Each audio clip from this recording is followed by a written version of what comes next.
Yo, people, how's it going? This is episode 4 of SAS Football. You're here with your co-host Sniper and Safu. Please hit the like button, comment, subscribe, all those kind of things. Safu, how you doing? Yeah, I'm doing good. I'm doing good. Been a while since we last spoke, but happy to be back. Talk about the fixtures, talk about the results, and looks like transfer window is heating up here too. So Yeah, can it's be the a last week of the transfer window. I think there's gonna be some movement. We can get into it, but I know on Chelsea side, it looks like we got a new goalkeeper coming in from New England Revolution. Uh, no idea who he is, but we'll see. We'll see. And then I heard the manager wants another striker coming in, but we'll see. We'll see. We'll talk about more of that in a second. It's Uh, gonna be amortized over 10 years too. I think eight years. Eight.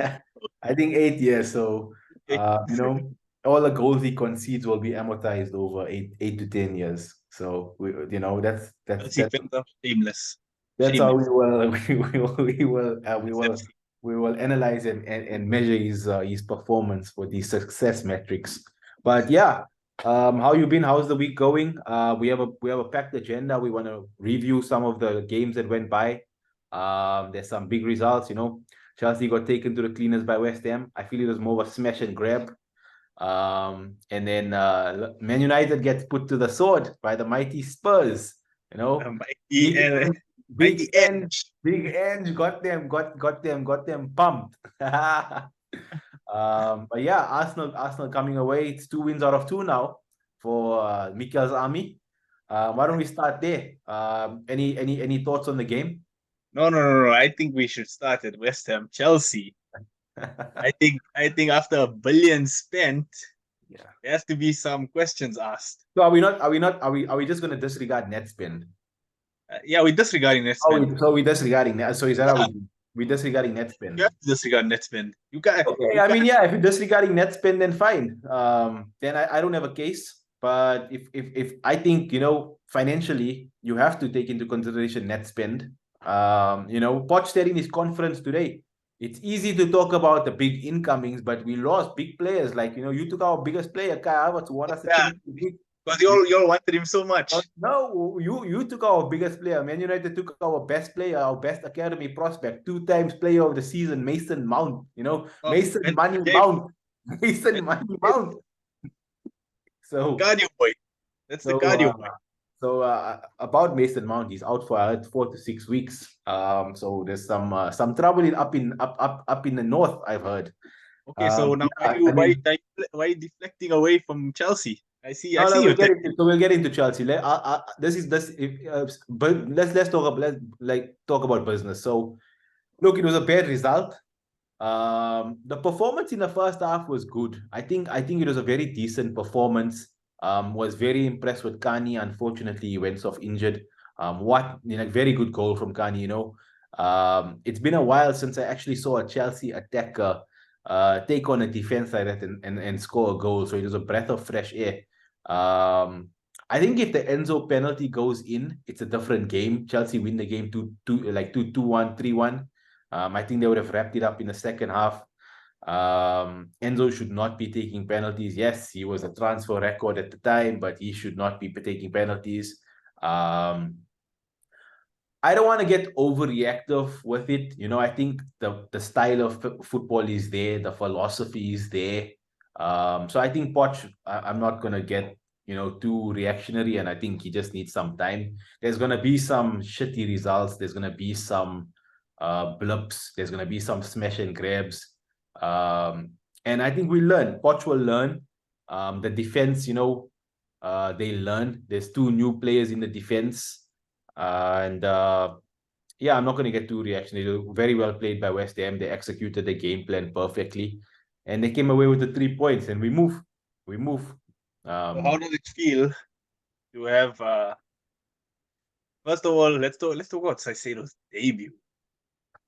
Comes I mean, on. are we spending time on a player who's had no preseason, who's had Yes, who's had no time to train, who's had when you maybe a come in couple for of injuries? Wait, 115 let me finish and then are we going to then talk about his 20-minute, 30-minute cameo?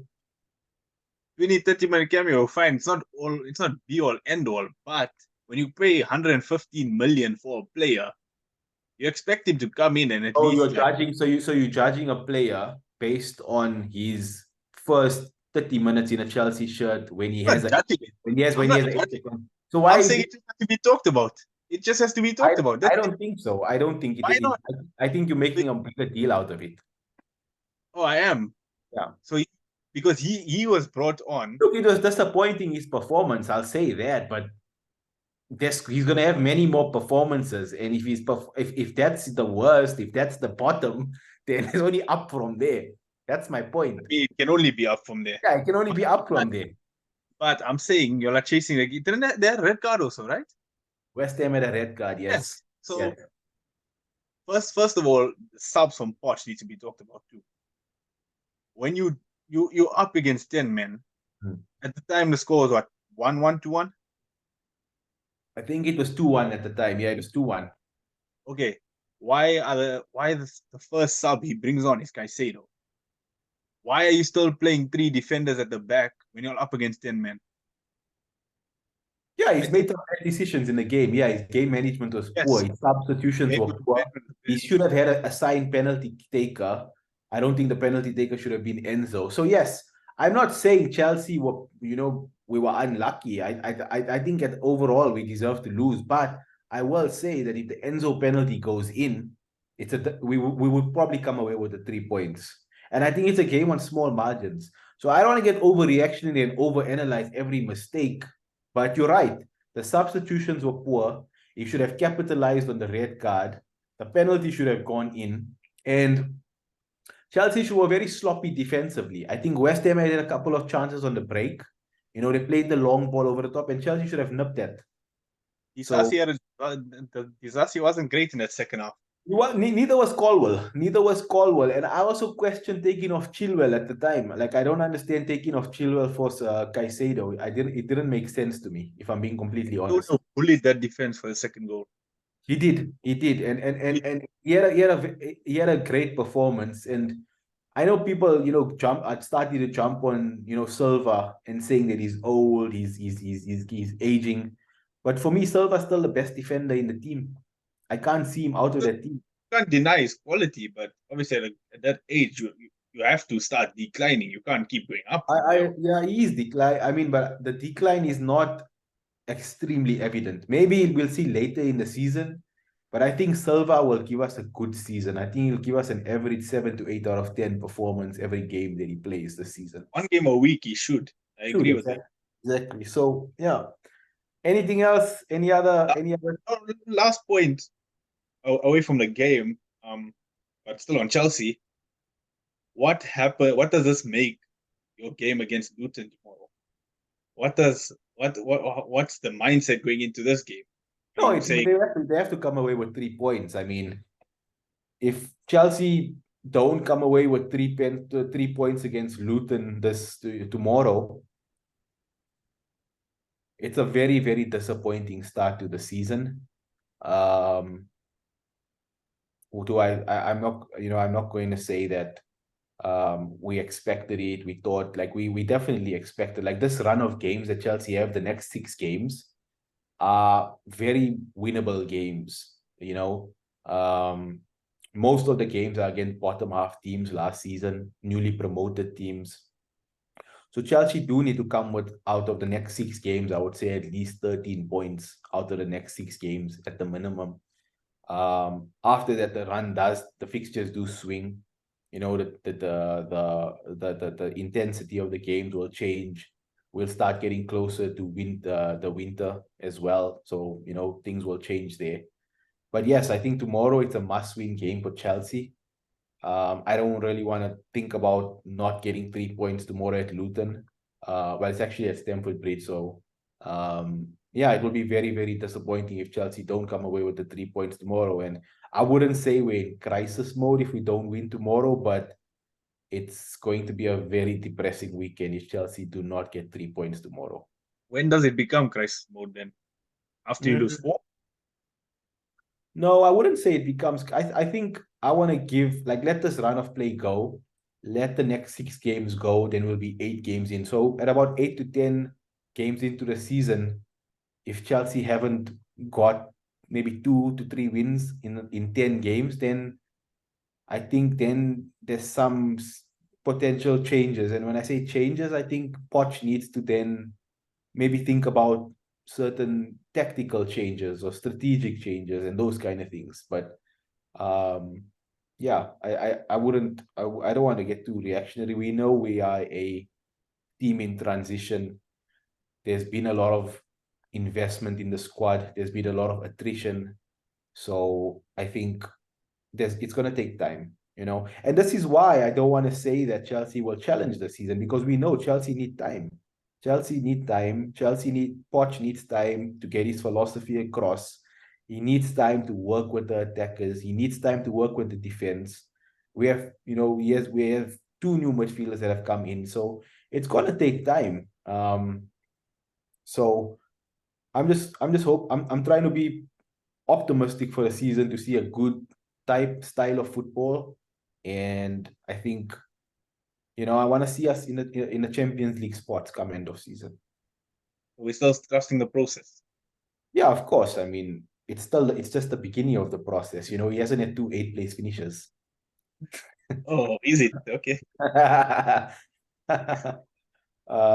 Yeah, I think the squad they inherited is completely different. So I mean, we can get into what he inherited. I mean, he inherited a squad of players that most of them wanted to leave.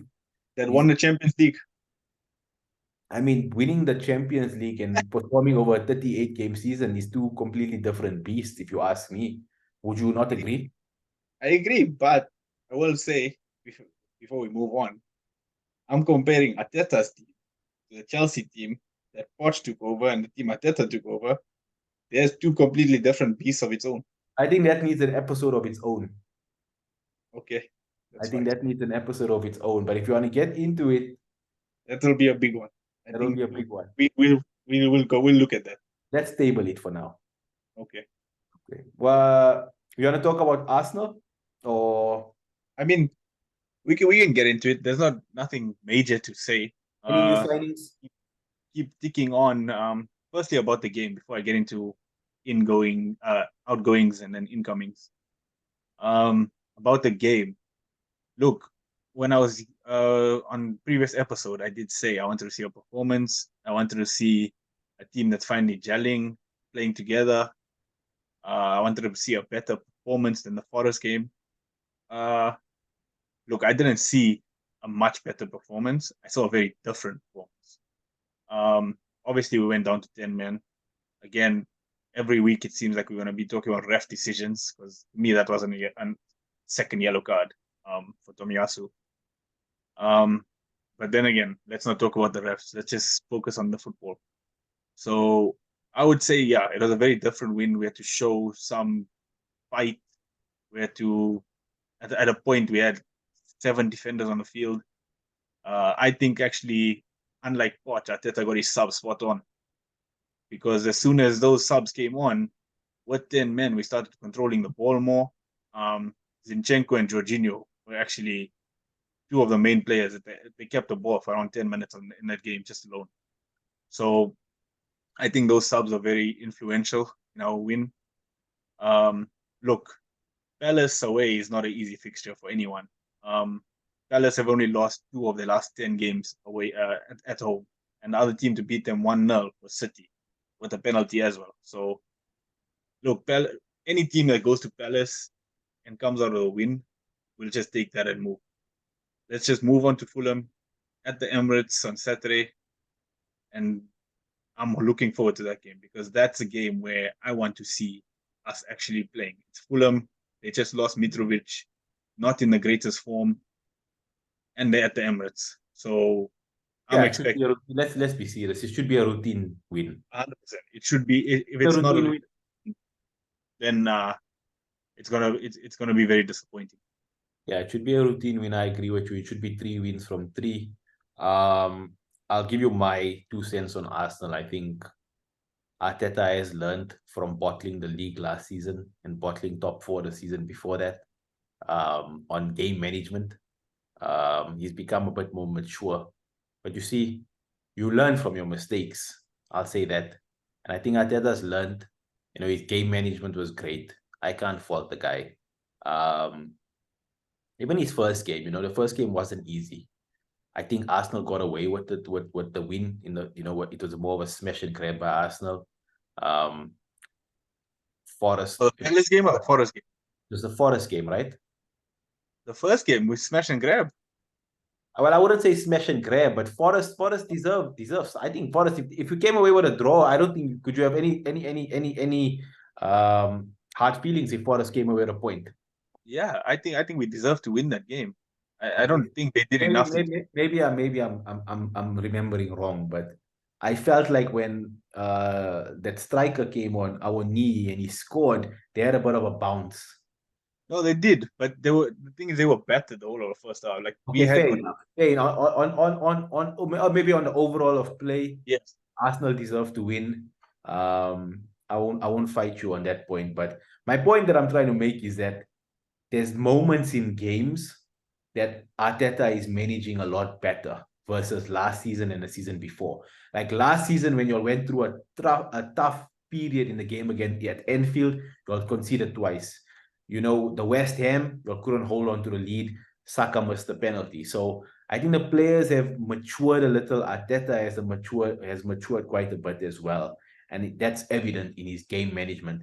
And this last win, going down to 10 men, managing the game better. I think those are vital points. You come away with So the 3 points, it's the main thing. I agree with the game management. It looks like it's getting better, but also what we seem to be forgetting is Arteta's tactics have changed. With Yes. Partey at right back, you got Partey and Rice now. So it's last season. I don't think our problem was scoring. We saw that we can score goals for fun sometimes. Um, but when it comes to the defending, we conceded way too many goals. Yes. So it looks like this new tactic is more like a trial period. Like he's testing it out, which is weird because he didn't try it in preseason. But right now it looks like he's trying to be defensively more assured, which is looking good. But I'm just hoping that doesn't stop what happens when we go forward. Of course, Because but going forward, there is going to be that give and take, and you have to find that sweet spot. but I'm looking for that spot that exact time where everything just gels and links up. And I think a big factor is going to come down to when Gabby Jesus comes back into this team, because we saw he's in full training right now today. So I think that's going to be a massive advantage to Arsenal. It's like a new signing coming in for us because, in my opinion, look, Nketiah, we saw he missed chances. He did win us a penalty too, Get but your this. he missed two big chances in that game, which could have costed us. So look, as a backup striker, if I put him in for 1 or 2 games, fine. I don't mind it. I still think Trossard should be ahead of him, but I will say if it's over the span of like 8, 9, 10 games, Nketiah is not the man I'm going to turn to. Say, lead me the line for these 10 games. If it comes down to crunch time in the league table, I'm not looking at Nketiah and saying go out and win these games for us. I can look at Jesus and Trossard to do that. I think they have the ability. What's going Um, on with Trossard? I would have thought he would have started at least one of the games. I thought so too. But it looks like Arteta is sticking and trusting Nketiah for some reason. Hmm. So look, at the moment, it hasn't gone wrong because we've won our games. So I'm not gonna slate it or say anything bad about it. Yeah. But on another day, if he misses those chances and we don't get that penalty, this could have been a very big talking point on Nketiah. So, Yeah, that's fair. Um, but in regards to outgoings, as we saw today, looks like Tierney is out on loan to Real Sociedad, oh, so he's going to be leaving. Um, Balogun looks like he's set for Monaco, Monaco. Yeah, I saw that. What's the fee there? Do you know? 45 million. Euros. Euros, and confirmed or add-ons? I'm not sure. They're still discussing the structure of the deals and stuff, but the verbal agreement of a broad deal has been reached. So I'm sure that if it's 45 million euros and the payment structure is favorable for Arsenal, that there might be an incoming before. If Tierney is leaving, there has to be an incoming. Do you think there's going to be a? We know what? I said, do you think it's going to be if there's an incoming? Is it going to be a defender or an attacker? It has to be a defender. Okay. I think that's more pressing because we know Timber's out for 7 months. Yeah. We know Tomiyasu has his injury problems. We know Zinchenko can't stay fit to save his life.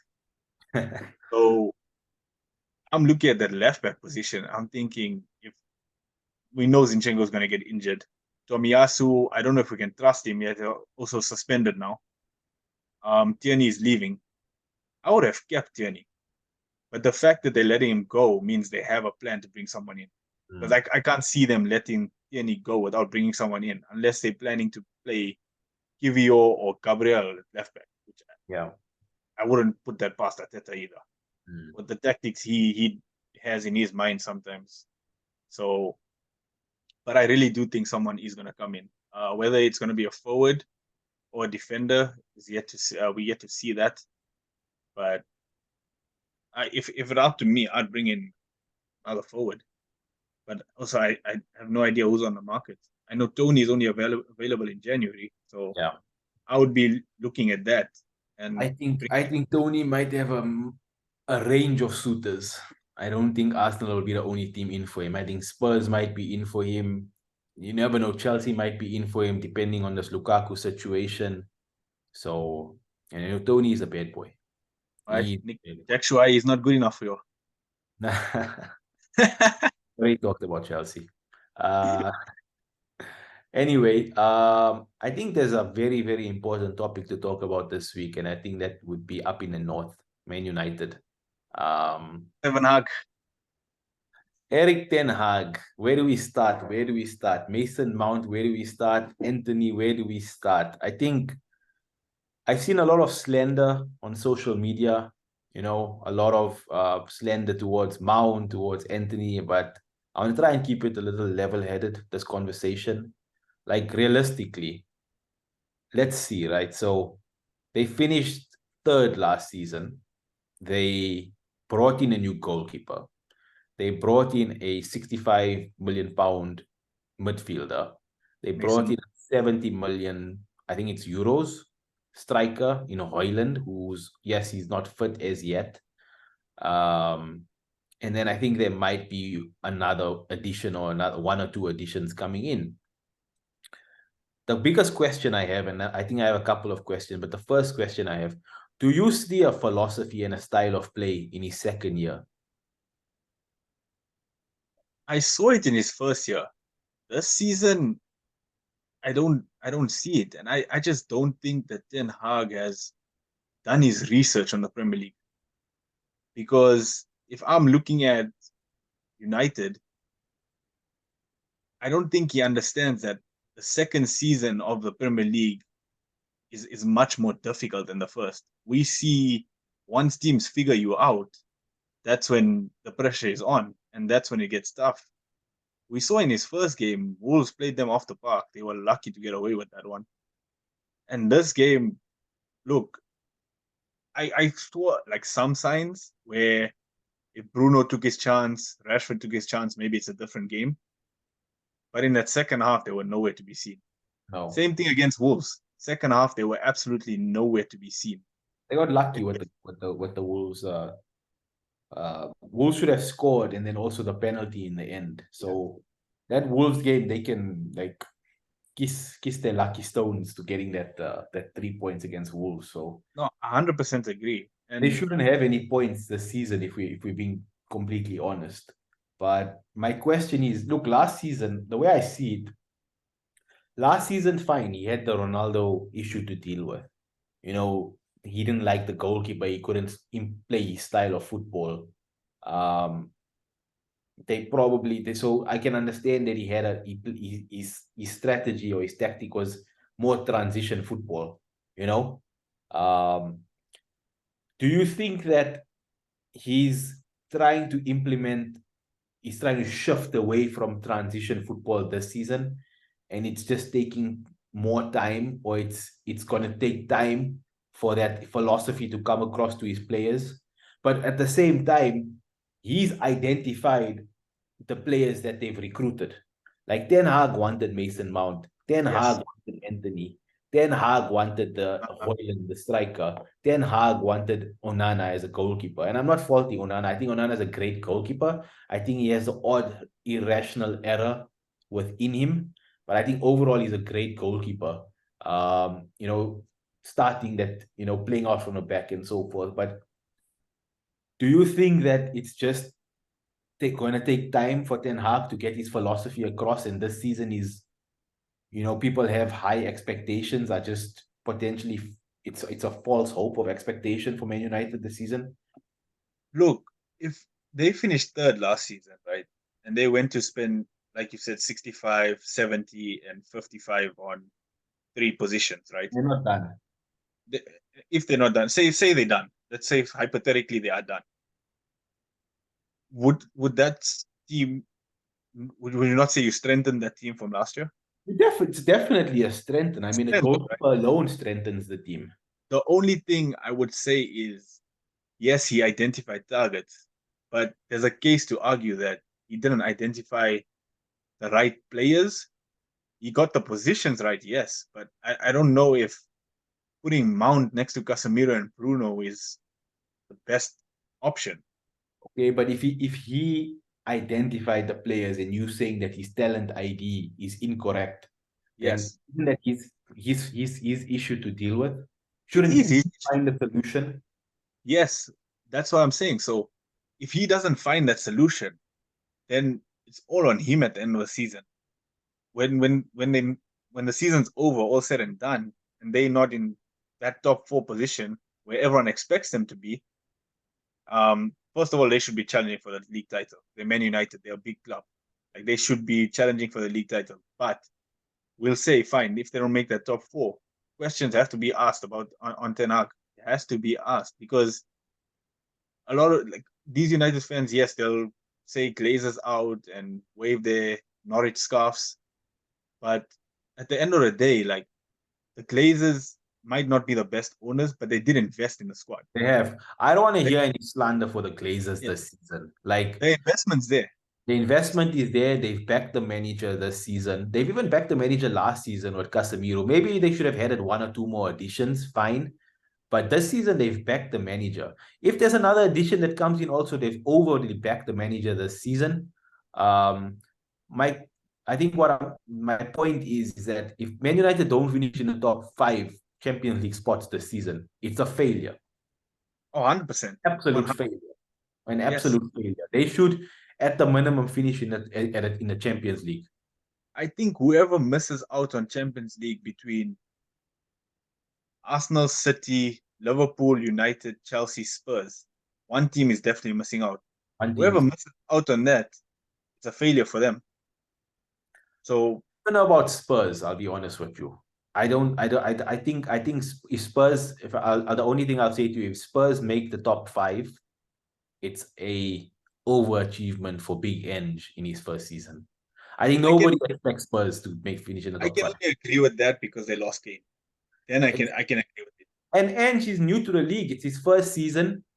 Um, he's never been in the Premier League before. He's implementing a completely different style of play. You know, Spurs were under Conte for the last 2 seasons. It's a complete contrast to the style of play. You know, so getting his philosophy across, his stamp on the team, whether Richarlison is going to be his number 9 for the foreseeable future, it's to be seen. Look, he's got backed. I think the new centre back is a bit raw, but he's good. Van der Ven, that left back looks like a baller. Udogi. Basuma, I mean, I feel like every week we just have rave reviews about Basuma. So look, the makings, the ingredients are there for a good team, for a good season for Spurs. I have some questions about the attack, but no one had Spurs in the top 5 this season. No one I really can had it. Yeah. I can agree with that. So I will say when it comes to Spurs, a big question mark for them is going to be AFCON because they're losing Suma and Sa, the two central midfielders. Udogi plays where? Is he left back. He's in Udogi. I don't know what Udogi is. Let me see. Udogi is French or something maybe? Destiny Udogi. He's Italian. Oh wow, okay. So they're fine there. He's 20 years old. Yeah, no, this kid is destined for the top. Excuse the pun. But no, he's definitely showing signs of being a top player. Yeah. I will say he's yes, he came up against Anthony, who's probably top 3 worst wingers in the league, in my opinion.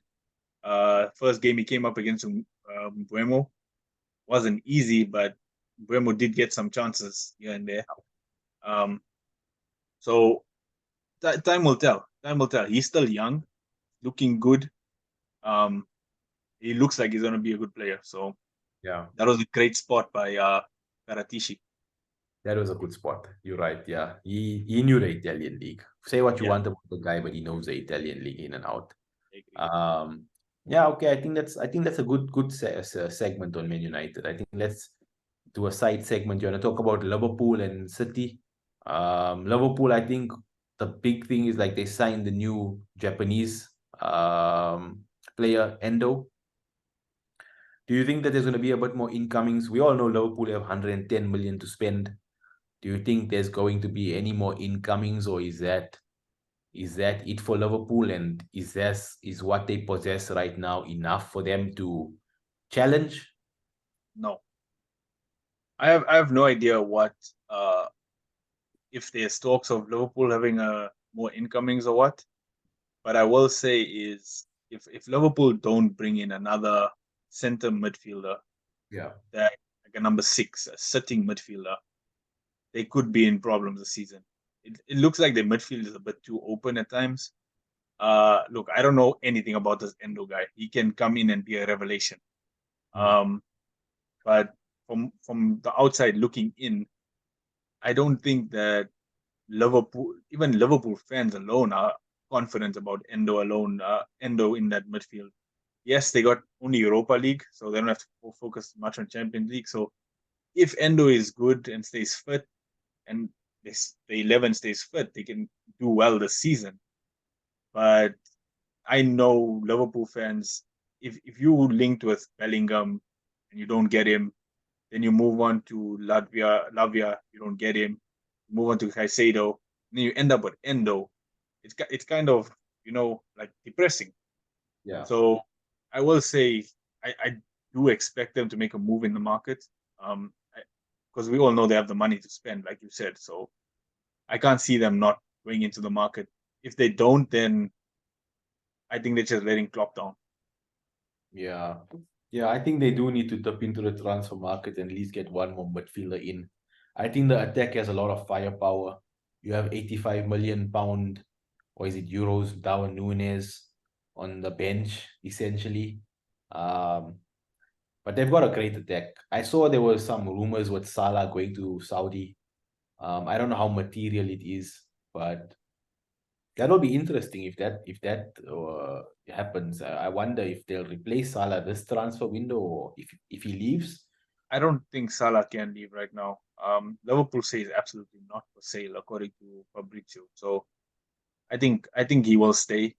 Maybe next season he will go, but I don't know who will they even replace him. There's not many right wingers out there that are screaming, "Come get me!" and they're on the same level as Salah. Let's be serious. There's not many. Salah is elite, and I don't think. I mean, I think he's on a bit of a downward trajectory. But his downward trajectory is still 20-25 goals. Agree. So we will see. Regarding the game with Liverpool, I think it was a routine win for Liverpool. I will say we saw the red card already get overturned. Yes. Again, another poor decision. Very soft. Very soft. Very soft. That's it. I don't think we should be talking about his refereeing decisions every single week. We have to. We have to talk about them though. But it just looks. I'm not saying we shouldn't talk about them. I'm saying like if we talking about the refereeing decisions every week shows how bad the officiating in the Premier League is. So we'll see what happens. But I will say, like I said, I think in episode 1, these decisions do cancel out. We saw They do. You're right. Yes. we saw Overall, the net yeah, impact is more like yeah, it's exactly. close to It's very zero. minimal. Yeah. Because we saw United, they deserve to concede a penalty against Wolves and then they didn't get one against Spurs. I think I they should have had had a a penalty. clear-cut penalty against Spurs, but you're right, it does cancel out. It Yeah. remains to be seen. What I do want to touch on in Liverpool, there's a very big game this weekend. They visit the Toon. Liverpool, Newcastle coming off the 1-0, this narrow, I would say a narrow 1-0 defeat to City. They gave a very good representation of themselves against the treble winners. You can say what Newcastle are a proper team, but the way City went in there and handled business, that just shows how good that team is. Very professional performance. It was very, very, very professional. I agree with Very perfect. professional performance, very calculated, I would say, performance, and it was all business. They came for the three. They came into the game for the 3 points, and they took the 3 points. And it never really looked like Newcastle were going to get anything from the game. They played well though, but I never really felt that they had anything to worry the City defenders. Overall over the 90 minutes of the game. But how do you see, like, what's your analysis on the Liverpool Newcastle game this weekend, and where do you see that going? That's a tough game. I honestly see Newcastle winning that. I think their midfield. I think this game is gonna be won in the midfield. I think Bruno, Tonali, and Joe Linton are just too strong for McAllister, Soboslai, and Endo. If Endo even starts. Look, I will say Soboslai is a baller. I've been seeing this guy's praises since You have, 2020. you have. So, this is a player I wanted at Arsenal. But obviously he can't do it alone. And he's more of an attacking player too. So I'm more worried about their defense. Defensively, Liverpool aren't assured. The only way I can see Liverpool winning this game is if they outscore Newcastle. But I don't see Newcastle giving away that many goals because defensively, Newcastle are one of the best in the league, especially at St. James Park. So Was it last season at St. James Park where I believe Pope got sent off against Liverpool? yeah, I believe it was. I think Pope got sent off against Newcastle, and he even missed the FA Cup final against Man United? yes, And I think semi Kerry. FA Cup semi-final. City won the final. Oh, City won.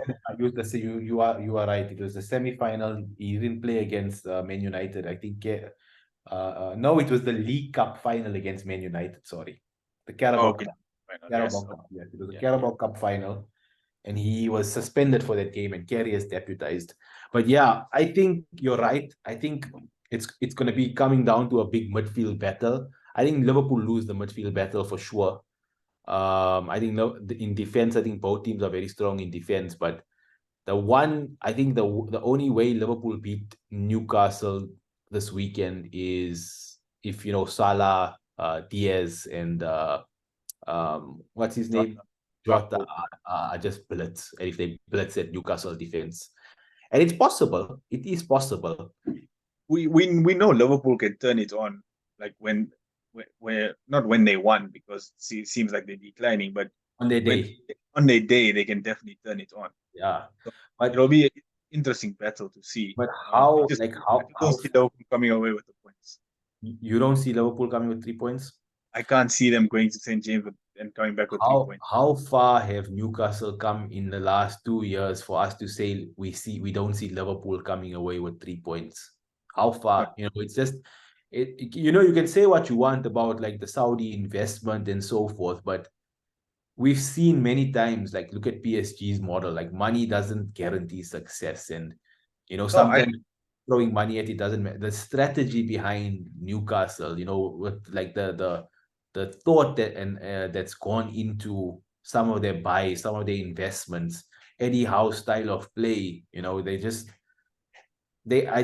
it's hard not to like them or like the way they're doing things. If there's a way that you can achieve success, if there's a large gap that you need to cross, and to do that quickly, I think Newcastle have set a really strong model in place to do that. no, So I 100% agree. I think the way they did it was like perfect. You could not be any more perfect than how they are doing it. The players that they're bringing in, I didn't think Eddie Howe was gonna be this good of a manager. yes, Uh, we saw him at Bournemouth. He was good, but not this good. Um, so it looks like the time off he took from football really helped him develop and become a better coach. And I will say the signings that I'm seeing from Newcastle are one of one of the best signings of the transfer window. You need to look at Livramento, you look at Hall coming in, look at Tonali. Um, for Newcastle, if you ask their fans, if you told them this 5 years ago that they'll be challenging for top four in the Champions League, they would have put your hand off for it. yeah, So look, credit to what Eddie Howe is doing there, credit to the owners, credit to their football model. Um, you can't really slate it. You can't say anything bad about it. I Um, agree. but time will tell now. Let's see if they can make the next step now to actually come and challenge the say top six of the Premier League. So So let me ask you. I think we talked about who if a team misses out on the Champions League spots this season, it's a failure. I think we agree. If Spurs, it wouldn't be considered if Spurs don't make the Champions League spot. But what about Newcastle? If Newcastle don't make the Champions League spots this season, is it a failure of a season for them? I don't think it's a failure. Um, I will say if they don't make like top eight, that's a failure Oh for yeah, Newcastle. top eight for sure. So Top you seven, so Newcastle overachieved last season by making top four. 100%. We know that. I We know agree. that. Yes. But given the investment that they've had, this, Tonali, Livramento, Lewis Hall now at left back as well, um, Harvey Barnes, Barnes, it's they if they don't make the, I think they need to at minimum make Europa League. I agree 100%. I think they put in a lot of investment into the squad, so they should make Europa League. The only thing that will stop them is once Champions League starts, we know how demanding that can be with 2 games a week, playing Tuesday, Wednesday, then weekends. So it can be very demanding. And if they lose big players to injuries, I think we know Wilson has an injury in him. We've seen Isaac get injured a few times. Harvey So Barnes as well. Harvey Barnes, and then you Injured, got Gordon.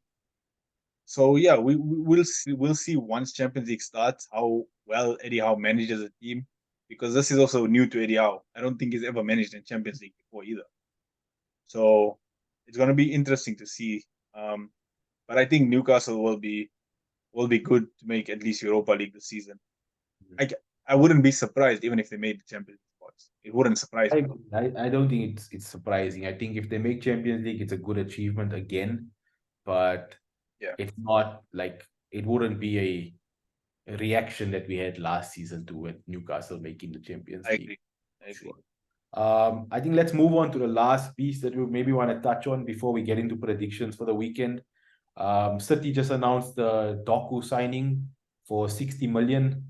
Um, to be honest, I'm not too familiar with his game, but I've heard and I started watching some videos about his directness, about he's going to be a different proposition for defenders in the league. But you're the scout here. You're the analyst when it comes to these wingers. So what are your thoughts? Uh, what Doku? I'm not sure what Doku. I haven't seen much of him either. To be honest, I'm not gonna sit here and lie and say, "Oh, I've seen him and he's one of the best players ever." I've seen him a few times for Belgium. Um, we've seen how quick he is, like you said, how direct he is.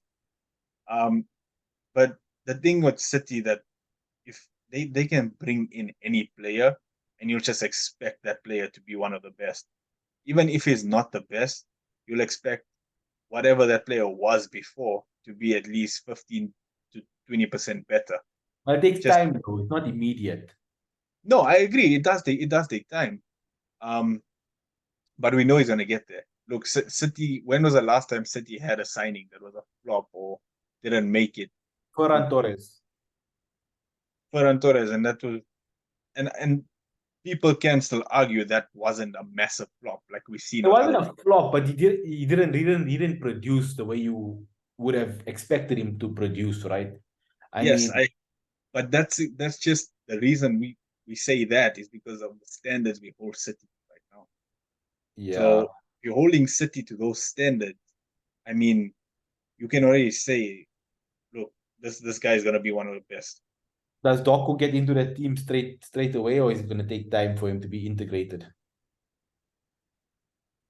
We know like Pep likes to integrate signings, but I can see him getting into the team straight away. The only reason is because if I looked at the bench of the previous games, it didn't look that strong.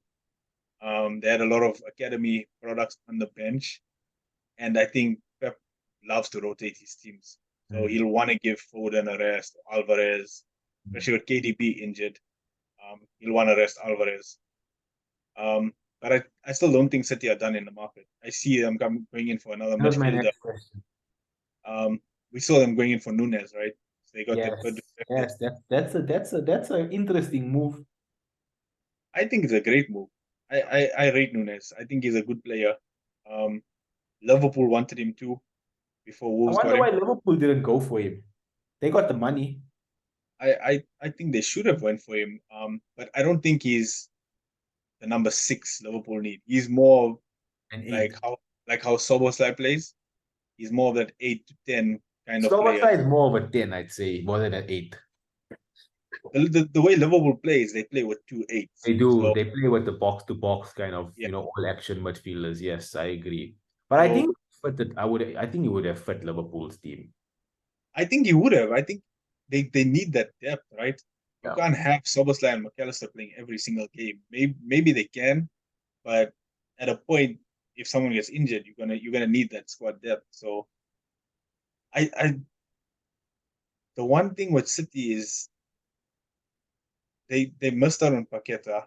I'm not sure what's going on with that because of I don't know if it was like, gambling as well now. So Yeah. it looks like Paqueta staying at West Ham, and now they moved on to Nunes. So it looks like they have their backups in mind. They so it just to me it seems like they want to get this done. They need a midfielder in. They know they have injuries and they know they're short in that area. So I think whoever they bring in is going to do it, regardless of who it is. Because again, it's City. So, and I hate saying that because we know Arsenal and City are gonna challenge, hopefully, for the Premier League again this season. So I don't want to see City get stronger, but it doesn't look like they pulling back anytime soon. Anyway, let's get into predictions for this league. So I think we'll start with Chelsea. Friday game kickoff. Chelsea Luton at Stamford Bridge. I want to say 3-0, but I don't really trust the Chelsea attack right now. I think Jackson will get his first goal tomorrow. So I'm going to go 2-0. I'll go 2-0. Chelsea will come away with a clean sheet. I think we'll see Enzo Caicedo in the midfield. And I think In Jackson. Lavia will start. No, Lavia hasn't even been training this week. Lavia hasn't trained this week. Mudrik hasn't trained this week. Kani's out. James is out. Nkunku's out. Who else? There's Badia Shield still out. So Chelsea's injury list, I mean, you can bring out the violins, but um, Chelsea have been rocked by injury. I think Chelsea have had by far the most in the last 18 months to 2 years. Chelsea have been impacted by far the most injuries in the Premier League, and it's not even close from the last statistics I've read. I think before these round of injuries, I think Chelsea's injury list was around 49 different injuries in the last 18 months. If I'm not mistaken.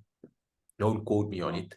But I don't know if is it down to the medic. I know Arsenal were prominent with injuries once upon a time. It looks like it's kind of fixed now, but I don't know. Is it down to the physios? Is it down to the medical department? I don't know what it is. I do know Chelsea, when Bully took over, he did replace a lot of the medical staff. So I don't know if that's something that's driving it. I really, really don't. I don't want to say. But yeah, I'll say 2-0 Chelsea tomorrow. What are your thoughts? I was gonna go with 2-0 Chelsea, but you said I'll go with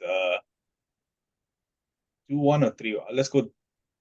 I think 3-1 at the bridge. I think you all should at least find some goals. Yeah.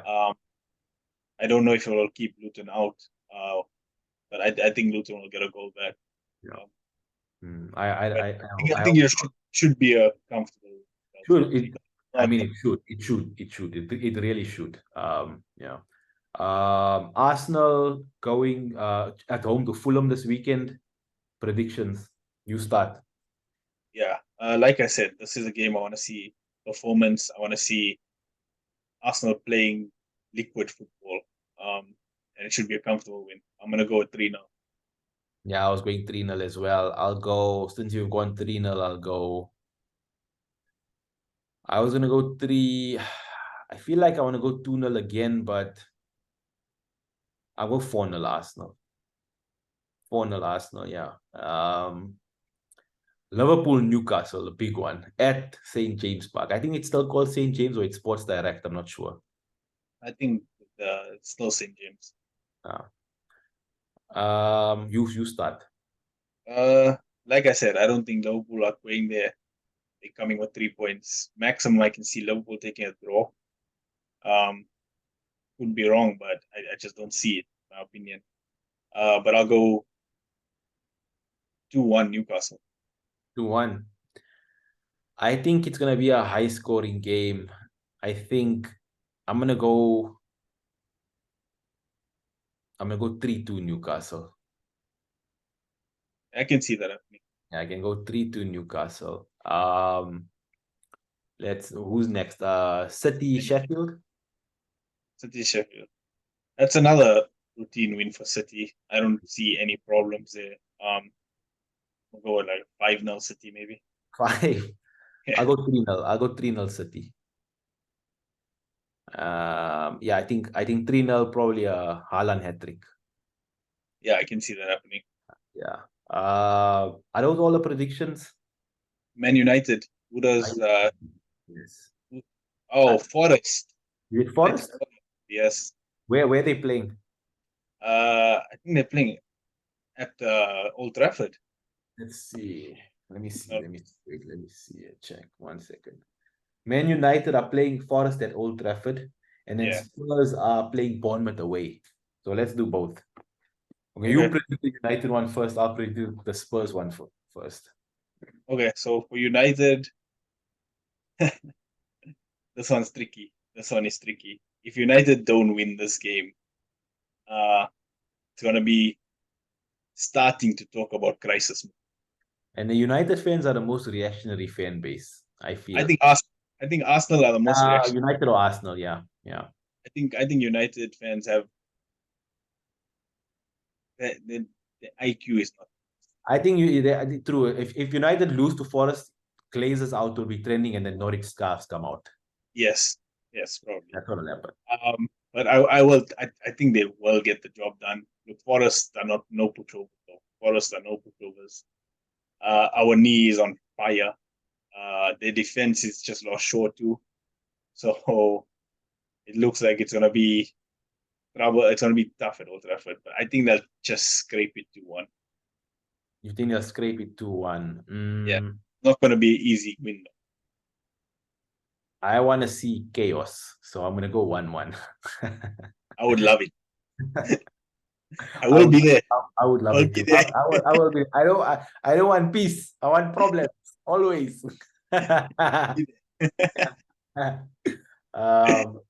Spurs, Bournemouth. Spurs away to Bournemouth. Look, Bournemouth are interesting prospect this season. You know, that manager doesn't, he looks like he has a style of play. He looks like he has a philosophy. Bournemouth don't look like they're gonna be an easy team to navigate this season. Um, I think I'm gonna go 2-2. Oof. I'm gonna go 2-2. It's at Bournemouth. It's at you A know, convincing Spurs win over United, win 2-2. I'm going 2-2 because I think Bournemouth will score, and I'm not convinced Spurs score easily. And I don't know if Madison is out also.